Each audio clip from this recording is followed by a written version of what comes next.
Food. It's humanity's oldest ritual, a source of comfort, a reason to gather. But what if your dinner plate came with a side of death? What if every bite was a gamble?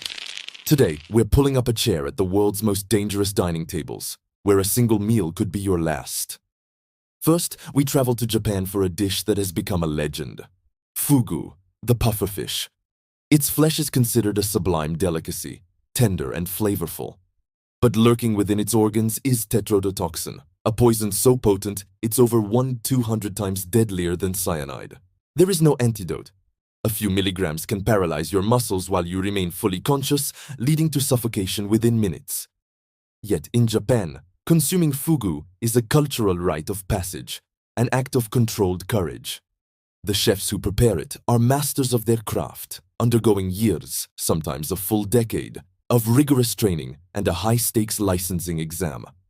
They learn to slice away the toxic parts with surgical precision, leaving only the safe, delicious meat.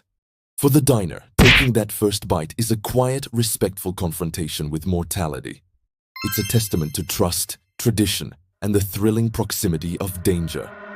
Our next stop takes us to the windswept landscapes of Iceland for a taste of Viking history. Hakarl. This is fermented Greenland shark. In its fresh state, the shark's meat is packed with trimethylamine oxide and uric acid, making it fatally poisonous. So, how did the Vikings turn a deadly creature into a national dish? Through a process of controlled decay.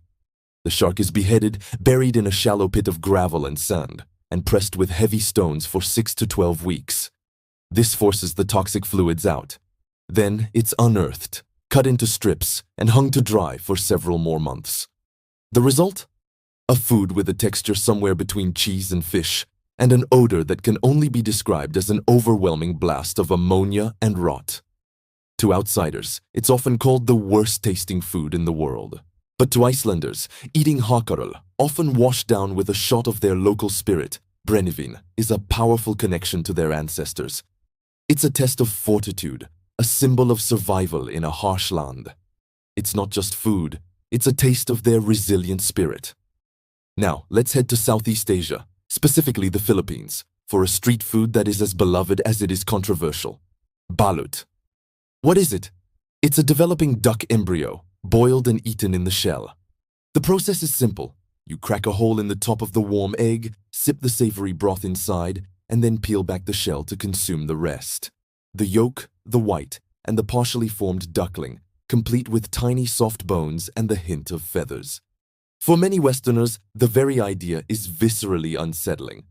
But for millions in the Philippines and across the region, balut is a nutritious, protein-packed snack, often enjoyed with a sprinkle of salt and a dash of vinegar. It's a common sight at street stalls, a comfort food shared among friends. Balut challenges our very definition of what is edible.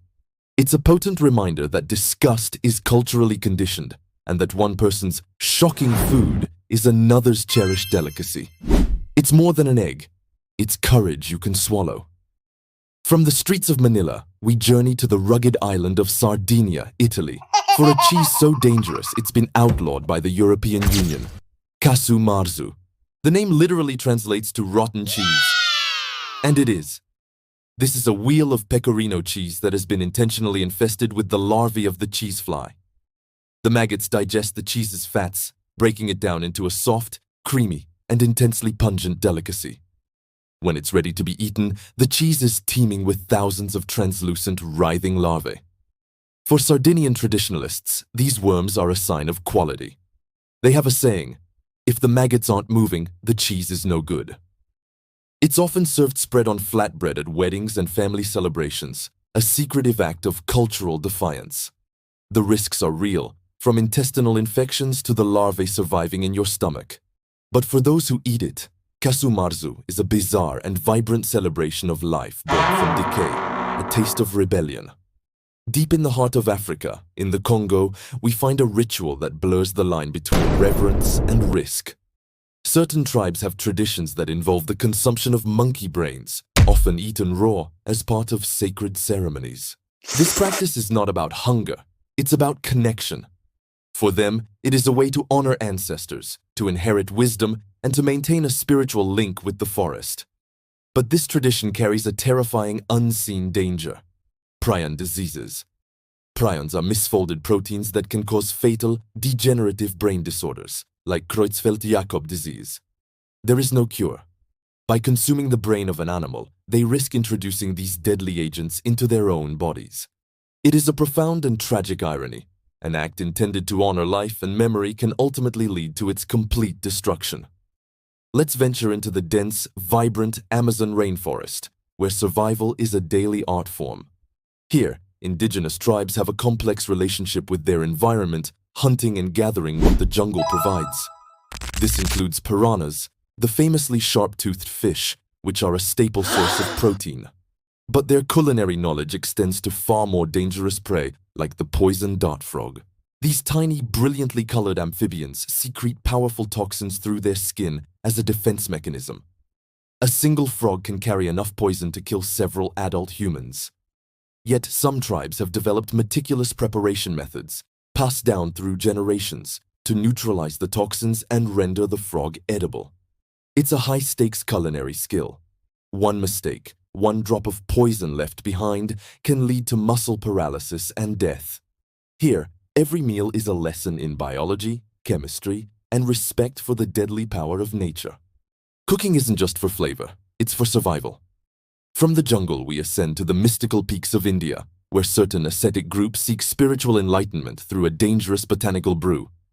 They make a tea from the datura plant, also known as devil's trumpet. This plant contains potent hallucinogenic alkaloids that can induce vivid, powerful visions. For centuries, it has been used in rituals to speak with the gods and transcend the physical world. But the line between enlightenment and oblivion is terrifyingly thin. The concentration of toxins can vary wildly from plant to plant and even leaf to leaf. A few sips might open the doors of perception. A few sips more can lead to delirium, respiratory failure, and death. It's a divine gamble, a quest for spiritual truth that risks everything. Sometimes the gods answer, and sometimes the silence is permanent. Finally, let's head back to the United States for a dish that is more shocking than it is deadly. Rocky Mountain oysters. Don't let the name fool you. These are no mollusks from the sea. They are, in fact, bull testicles. Sliced thin, breaded, and deep-fried, this dish is a cornerstone of cowboy cuisine in the American West.